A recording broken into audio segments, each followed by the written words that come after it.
संगम नगरी प्रयागराज में आज हुई एक सनसनीखेज वारदात में एक दलित परिवार के 4 लोगों को बेरहमी से मौत के घाट उतार दिया गया है। पूरे परिवार का कत्ल धारदार हथियार से हत्या करके किया गया है। ये सनसनीखेज वारदात फाफामऊ थाना क्षेत्र के गोहरी मोहनलालगंज गांव में हुई है।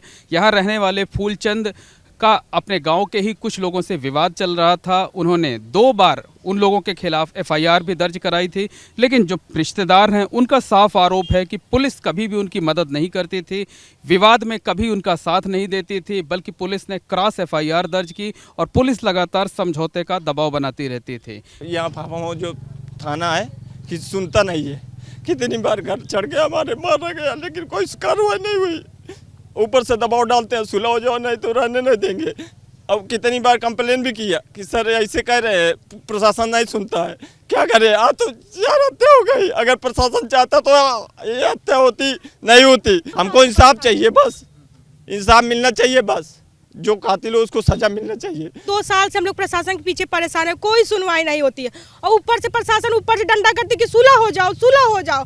4 बार घर में घुस के मार चुके हैं, गेट भी तोड़ चुके हैं, यहाँ तक कि लेडीजों को मार चुके हैं। बार बार धमकी देते हैं सुलह हो जाओ, नहीं गोली मार देंगे। आखिर हत्या हो ही गई है और हम कुछ नहीं चाहते हैं। हमको उनकी सजा चाहिए, जैसे मारे हैं उसे उनको सजा चाहिए, उनको फांसी तक ले जाना चाहिए। आज सुबह सूचना मिली थी कि गोहरी मोहनगंज फाफामऊ पुलिस स्टेशन के अंदर एक परिवार में 4 लोगों के मृतक लोगों घर के अंदर है। इसी सूचना पर पुलिस टीम यहाँ आई है, हम लोग भी आए हैं। हमने देखा है कि मृतकों के सिर पर कुल्हाड़ी से या किसी धारदार चीज़ से वार हैं और 4 लोगों की इसमें मृत्यु हुई है। ये हम लोग यहाँ पर घटनास्थल पर पाए हैं। इनके परिजनों से बात की जा रही है। 2 केसेज भी इन्होंने लिखवाए हैं जो SC/ST एक्ट के अंतर्गत है। एक 2019 का है और एक 2021 का केस है। उस संबंध में भी आरोप लगे हैं कि उस पर कार्रवाई नहीं हुई है। इस संदर्भ में भी हम लोग तुरंत चेक करके देख रहे हैं कि क्या कार्रवाइयाँ हुई हैं। इसके अलावा भी जिन पर आरोप लगाए हैं उसके अलावा भी और क्या हो सकता है, इस घटनाक्रम को पूरी तरह से हम लोग जल्दी ही खुलासा करेंगे।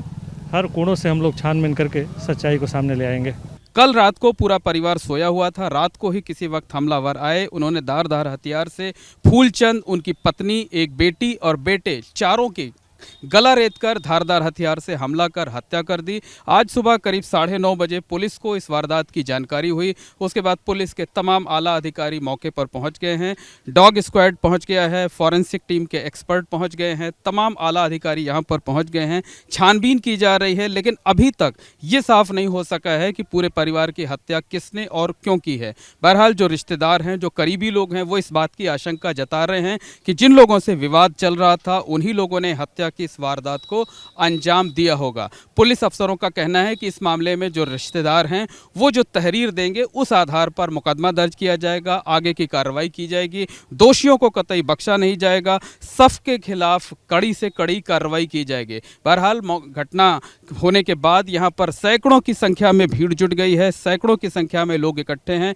लोगों में ज़बरदस्त गम है, गुस्सा है। पुलिस के रवैये को लेकर लोगों में नाराज़गी भी है, लोगों ने नारेबाजी भी की है। विपक्षी पार्टियों के नेता भी यहाँ पहुँच गए हैं। उनका साफ तौर पर यह कहना है कि उत्तर प्रदेश सरकार इस तरह की घटनाओं को काबू नहीं कर पा रही है, उसका कोई अंकुश नहीं रह गया है। एक ही परिवार के 4 दलित लोगों की हत्या के मामले में उत्तर प्रदेश सरकार को कड़ी कार्रवाई करनी चाहिए। उचित मुआवजा जो बचे हुए रिश्तेदार हैं, जो परिजन हैं, उनको दिया जाना चाहिए। घटना की उच्च स्तरीय जांच होना चाहिए और जिन पुलिस वालों की भूमिका संदिग्ध है, जिन पुलिस वालों ने पीड़ित परिवार की मदद नहीं की थी, उनके खिलाफ भी जाँच करके उचित कार्रवाई करनी चाहिए। उनके खिलाफ भी सख्त एक्शन होना चाहिए। बहरहाल इस सनसनीखेज वारदात से प्रयागराज में डर और दहशत का माहौल है और लोग कानून व्यवस्था को लेकर सवाल उठा रहे हैं।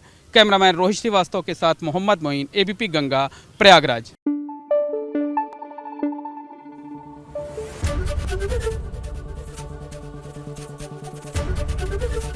ABP गंगा, खबर आपकी, जुबान आपकी।